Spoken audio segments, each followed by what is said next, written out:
Okay, I'm recording. All right, so the first thing you will get from me is gonna be a little bag like this. This plastic bag with clay in it. This is not how it goes, but this is how it's going this time. And I'll say before you start, ladies and gents, if you have any rings, I'm gonna take them off because clay gets on rings and gets under it. Also, I always like to keep my nails short while I'm working with clay, just because it makes it easier. But I had a student a couple years ago who had like things that were like fingernails that were that long, and she would use them as a tool, which is really gross. But it worked for her. So this is what it comes out as. It's just a square, but I have to make it into a ball. So the easiest way to do that is you guys will have boards, but they're different. It's the cubbies that you guys have. We have these in the cabinet for you guys if you need to use them. I guess I'll just sanitize them after. Don't know how that's gonna work, we'll see. So one of the easiest ways to kind of get it into a ball is to do this thing called wedging.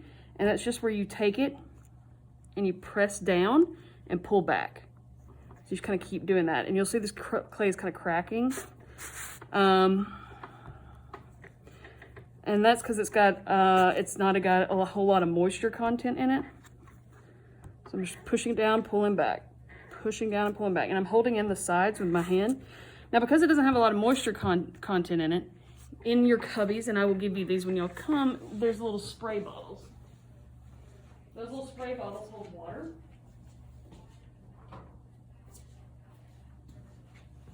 Because clay, as it dries, it gets harder to work with. So one of the things you can do is you can just spray a little water down. And that will work itself into the clay while you are wedging. It's a really difficult way to do it.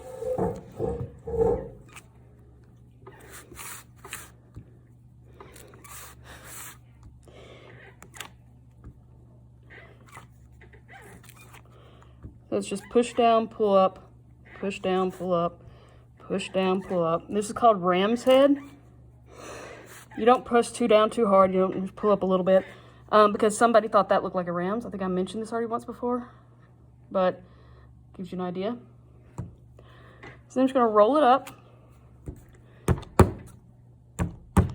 And I'm just gonna tap it around.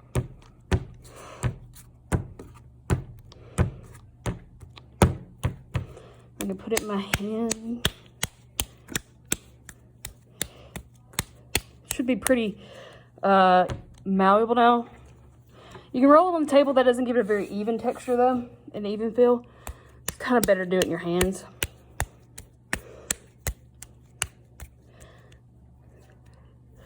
You might remember some of this from the video from the recording I did. Let me get rid of the little clay butt. No more clay butt.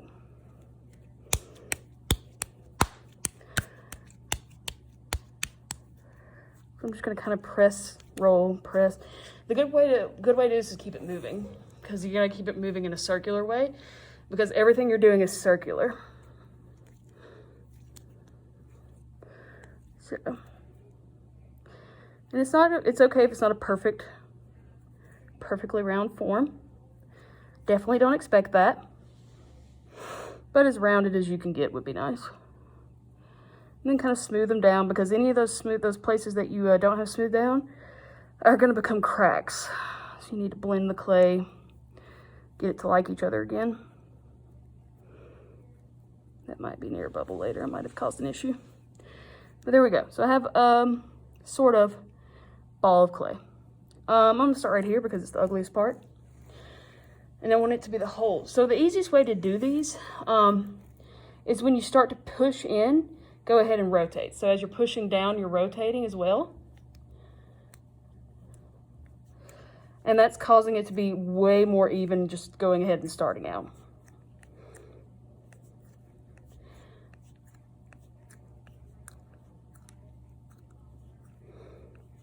And try to keep your squeezes even. I even miss squeeze sometimes. So that's it starting. You see I got some cracks, so I'm going to smooth those down. Away they go. Remember on the video I showed bonding works really well if it is circular motion. or using a tool to scratch it up and blend it back together.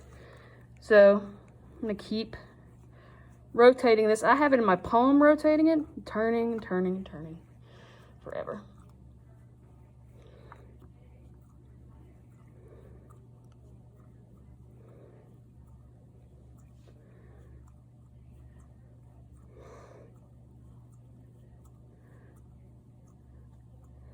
And then I'm gonna check my thickness every now and then. Now that's too thick still, because if I pull it up, it's about that thick, which is about 1 inch thick, which means I have to keep going. My bottom is too thin too. This is about 1.5 pounds of clay. Usually 2 pounds would be used to do these, but it does tire your hand out after a minute. So I gave y'all less to worry about. Again, I'm trying to make it even as possible in there on the inside. Just moving a little bit, squeezing, moving a little bit, squeezing, moving a little bit, squeezing. Everything's moving. So I can check my thickness now. Still too thick. Mainly because I'm pressing up the top and where I'm checking is at the bottom. So I'm gonna pinch out that bottom.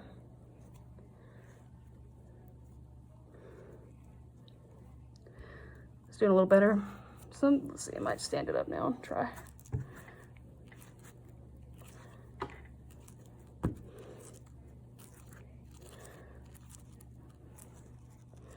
My walls are getting there. Bottom's still too thick, so I'm gonna press it out. And you can't really tell that it's happening, but trust me, I'm pressing my bottom out. So now that's a much better thickness, I can tell. Still a little thicker, still like 3/4 the thickness, but that's okay. There might be some areas that you can tell are thicker. You might wanna try to thin those out. But that's just because uneven walls will cause it just to break, because it will pull away from each other when it's trying to get water. You guys can't, I'm kind of pinching it and rotating it as I'm sitting it down. It's another way to do it. Once it gets too big, my fingers can't really fit in it the way it should. So I just kind of am pinching like a little crab around the edges here. All right, see, I still have all these messed up, so I've got to smooth all those down too. And a tool, again, is the best way to do this, but I don't have a tool right now because I did not grab one.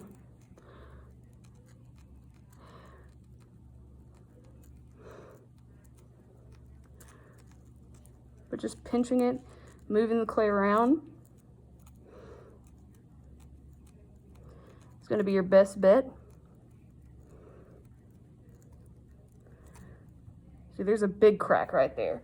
So one way to fix it is I can fold it in on each other like that.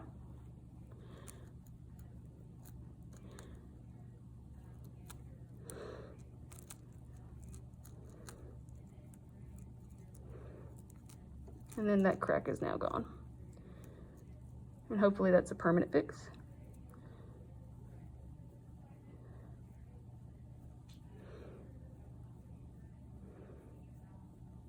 Again, I'm moving, removing, flattening, curving this edge, this rounded bit.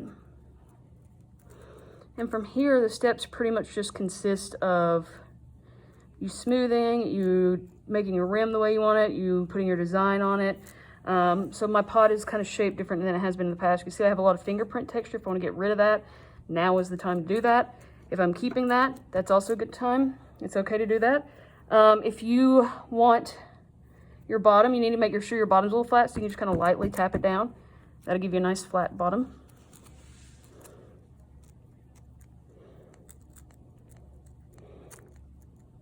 See, that part right there is too thin. See, that's where I folded that crack over. So I can add more clay if I have a little bit.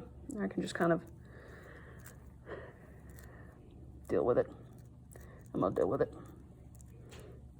But I'm gonna decrease the amount of clay that's around it so that it slowly gathers up, so that it's less likely again. And if you want your rim even, there are ways to do that. We have this lovely tool called a rasp that makes it very easy to do that.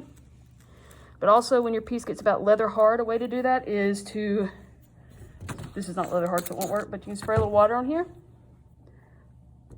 Turn it upside down. Just kind of roll it like this. That makes it more even. Makes your flat bottom nice and even and flat. Works better if it's leather hard though. It doesn't really work when it's this malleable. All right, well that's all for the video.